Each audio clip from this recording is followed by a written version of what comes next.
ഇത്ര നേരം ലൈവ് കണ്ടോണ്ടിരുന്നപ്പോ ഞാൻ ഇങ്ങനെ ആലോചിക്കുമായിരുന്നു, ഈ ഒരു നാട്ടുരാജാവ് ടാസ്ക് കൊടുത്തപ്പോ ബിഗ് ബോസ് പോലും പ്രതീക്ഷിച്ചിട്ടുണ്ടാവില്ല മറ്റൊരു ടിക്കറ്റ് ഫിനാലെയും കൂടി കൊടുത്തിട്ടാവും ഈ ഒരു ചെങ്കോല് കൈമാറാൻ പോകുന്നത് എന്നൊരു കാര്യം. ജിൻഡോയുടെ തോട്ട് പ്രോസസ്സിന് അവിടെയാണ് നമ്മൾ ഒരു കയ്യടി കൊടുക്കേണ്ടത്. ആ മനുഷ്യനെ മണ്ടനാക്കിയവന്മാരൊക്കെ ഇപ്പൊ എവിടെയാണോ എന്തോ. അല്ല, ഇതിലും ക്രിയേറ്റീവ് ആയിട്ട് ബ്രില്യന്റ് ആയിട്ട് ഈ ഒരു ടാസ്കിനെ ആരും അപ്രോച്ച് ചെയ്തിട്ടില്ല. അല്ല, ഇന്നലെ സിജോയും സായും ഒക്കെ ബോറടിപ്പിച്ച് കൊല്ലുന്ന കാഴ്ചയായിരുന്നു ലൈവിനകത്ത്. പക്ഷെ ഇന്ന് ജിൻഡോ ഈ ഒരു ടാസ്കിലേക്ക് കൊണ്ടുവന്ന വളരെ ക്രിയേറ്റീവ് ആയിട്ടുള്ള അല്ലെങ്കിൽ ബ്രില്യന്റ് ആയിട്ടുള്ള ഒരു ഇൻപുട്ട് ഉണ്ട്. അത് ലൈവ് കണ്ടവർക്ക് മനസ്സിലാവും. പുള്ളിക്ക് ഇത്രയധികം ഫാൻസും സപ്പോർട്ടും ഒക്കെ കിട്ടുന്നതിൽ ഒരു അത്ഭുതവും ഇല്ല. ബിഗ് ബോസിന് മുകളിൽ ചിന്തിക്കാൻ കഴിവുള്ള ഒരേ ഒരു മത്സരാർത്ഥിയാണ് Jinto. Bigg Boss Malayalam season 6 ഒരേ ഒരു രാജാവ് ജിൻഡപ്പൻ.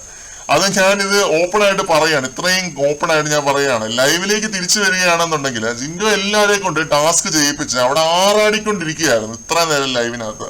പല വെറൈറ്റി ഗെയിംസ്, കസേര കളി, തക്കാളി സ്പൂണ്, ബക്കറ്റിൽ നിന്ന് വെള്ളം കോരി കുപ്പിയിലാക്കുന്ന ഗെയിം, അത് കൈകൊണ്ട് കയ്യിൽ വെള്ളം കോരി കുപ്പിയിലാക്കണം. അതുപോലെ സമന്തയ്ക്കൊരു പൊട്ട്, അങ്ങനെ കുറെ ഗെയിംസ് കൊടുത്തിട്ടുണ്ടായിരുന്നു. പുള്ളി അവിടെ വീണ്ടും ഒരു ടിക്കറ്റ് ഫിനാലെ നടത്തിക്കൊണ്ടിരിക്കുകയായിരുന്നു എന്ന് പറയുന്നതാണ് കറക്റ്റ്. എല്ലാവരും അതേ ആവേശത്തിൽ തന്നെയാണ് ഈ ഒരു ടാസ്കുകളെ നോക്കി കണ്ടുകൊണ്ടിരുന്നത്.